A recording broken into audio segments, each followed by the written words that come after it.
আমার বাচ্চারে ফারামারি বুদ্ধি দিয়ে ধরছে মারি তো কয় চুরোর বাচ্চা কাচ্চা রাখতাম না। তখন আমার স্বামীও চুরোর নিষেধ বাধা বের করিয়া ওরকমভাবে আমার ছেলের মহিলারা আমাকে মাইক করছে। এরপরে তার ছোট্ট শিশুটাকে লাথি মেরে ফেলে দিয়েছে। একজন পুলিশ সদস্য কামরুলকে মৃতপ্রায় অবস্থায় তার বুকে পাড়া দিয়ে ধরেছেন, পা দিয়ে জাতা দিয়ে ধরেছেন। এই অবস্থায় এই অমানবিক কর্মকাণ্ডটা ওই দিন লেঙ্গুড়া গ্রামে, লেঙ্গুড়া ইউনিয়নের সতী গ্রামে ঘটেছে। এই ঘটনাকে ভিন্ন খাতে প্রবাহিত করার জন্য এই পুলিশরা করলেন কি, যে ওই দিন আমরা গরু চুর ধরতে গিয়েছিলাম, সে নাকি প্রখ্যাত গরু চুর। আমরা তো আপনাদেরকে বলেছি যে তাকে গরু চুর, বর্ডার বেল্টের যেটা হয় বিশেষ ক্ষমতা আইনের মামলা, এই মামলা সেই মামলা সাজিয়েছেন।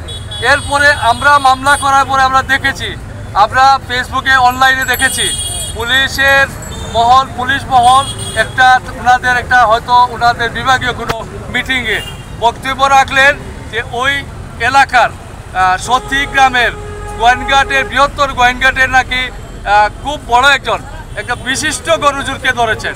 আমরা বলি ভাই পুলিশ, ভাই প্রশাসন, আমরা বলি যে যতক্ষণ পর্যন্ত একটা মানুষের সাজা না হবে আপনি গরুচুর সাব্যস্ত কীভাবে করলেন? আমরা পারি ইনশাল্লাহ। এই ঘটনা থেকে ওনাদের মিটিংয়ের আমাদের কাগজপত্র আছে, ওনারা যে নিজস্ব ওনাদের বিভাগীয় একটা মিটিং করেছেন, ওইটা ফেসবুকে ভাইরাল হয়েছে। আপনাদের মধ্যে এই যে মিডিয়া ব্যক্তিত্ব আমাদের সম্মানিত ভাইগণ রয়েছেন, আপনাদের অনলাইনে তো নিশ্চয়ই খবরটা এসেছে। আমরা পারি সাইবার ক্রাইমে ওনাদের মামলা করতে, কারণ মামলা আমাদের প্রস্তুত হয়ে গিয়েছে।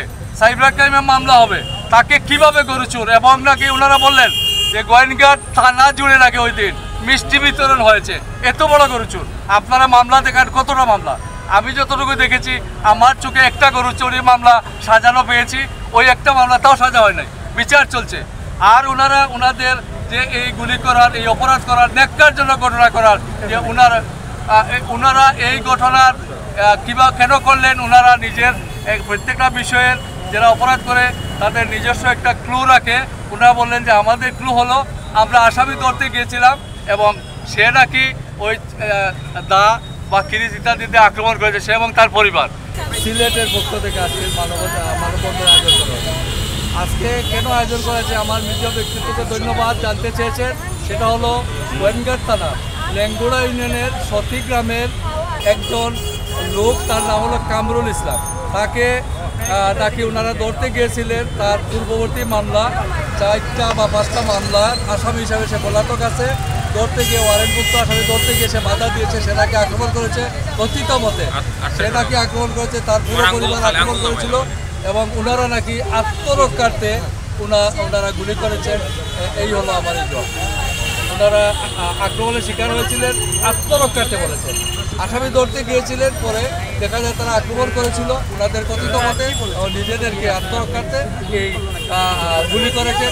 এরই প্রতিবাদে ন্যায় বিচার নিশ্চিত হওয়ার জন্য সমস্ত দেশকে, সিলেটের আপামর জন্য আমরা জানান দেওয়ার জন্য আজকে এই মানবাধিকার মামলার অবস্থা কি আছে? ধন্যবাদ।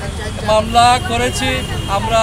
মামলা করার পরে বিজ্ঞ আমলি আদালত, গোয়েনঘাট থানা যে আমলি আদালত আমলে নিয়েছেন এবং এই বিষয়টাকে কোর্ট বলেছেন যে যেহেতু নিউট্রাল কোনো, আমি আমার বক্তব্যে বলেছি নিউট্রাল কোনো প্রতিষ্ঠান থেকে একটা রিপোর্ট আনেন, যেহেতু থানার পুলিশ জড়িত, উনি টিএনওকে ইনকোয়ারি এবং রিপোর্টের জন্য দিয়েছেন। আমরা এই পর্যন্ত অপেক্ষা করব।